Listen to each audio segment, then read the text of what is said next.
Peanut butter as we know it today was invented in 1890 by an American doctor. He used it as a protein substitute for people whose teeth were so bad they couldn't chew meat. Nice. The best peanuts for making peanut butter are runner peanuts because they're uniform and roast more evenly than peanuts that vary in size. They arrive at the peanut butter factory already shelled. To make a 500-gram jar of peanut butter, it takes 565 grams. That's about 1,100 nuts. The nuts travel through a hot air roaster, heated to 204 degrees Celsius. The shaking motion moves them around so they roast evenly. More than 3,600 kilograms of peanuts go through this roaster every hour. When they come out, they've turned from white to light brown.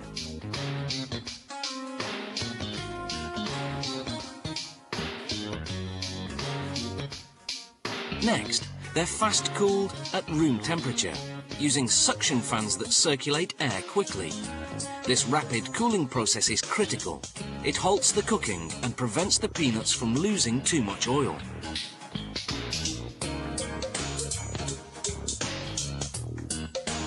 Next, the peanuts go through a machine called the blancher. It removes the outer skins by rubbing them between rubber belts. Then it splits the kernels and removes the heart of the peanut, which has a slightly bitter taste. But what's discarded doesn't go to waste. The skins go to farmers for pig feed, and the hearts go into bird feed.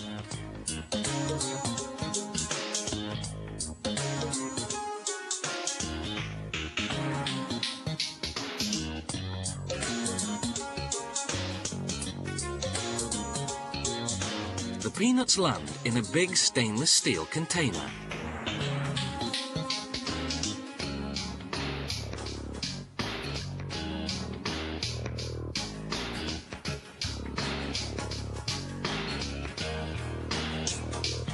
From there, they drop down into the grinder to be ground into a paste.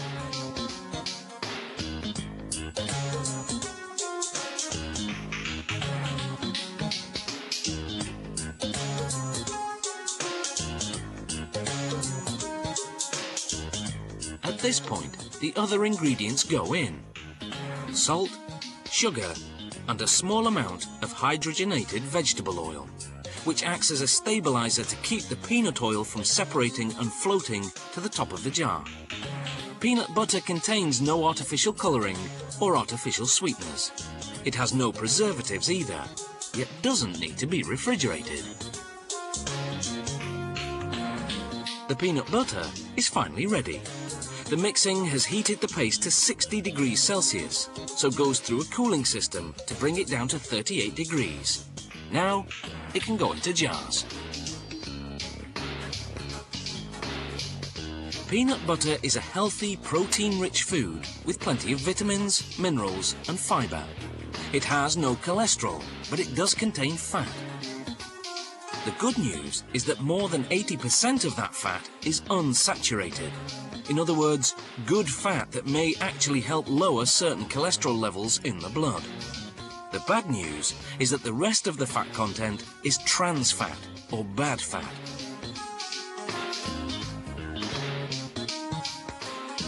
It comes not from the peanuts themselves, but from the oil that's used as the stabilizer. If you want to avoid that, you can eat all natural peanut butter, which doesn't contain a stabilizer. You'll just have to stir the peanut oil that collects at the top of the jar. Once the jars are filled with peanut butter, they go through the capping machine. The caps have an aluminium seal inside. As the caps pass through a heat machine, the seal drops down and adheres to the top of the jar, creating an airtight seal. A machine prints the production date and expiration date. Those unopened jars of peanut butter will stay fresh for one whole year, though with kids around, it usually lasts for just a week.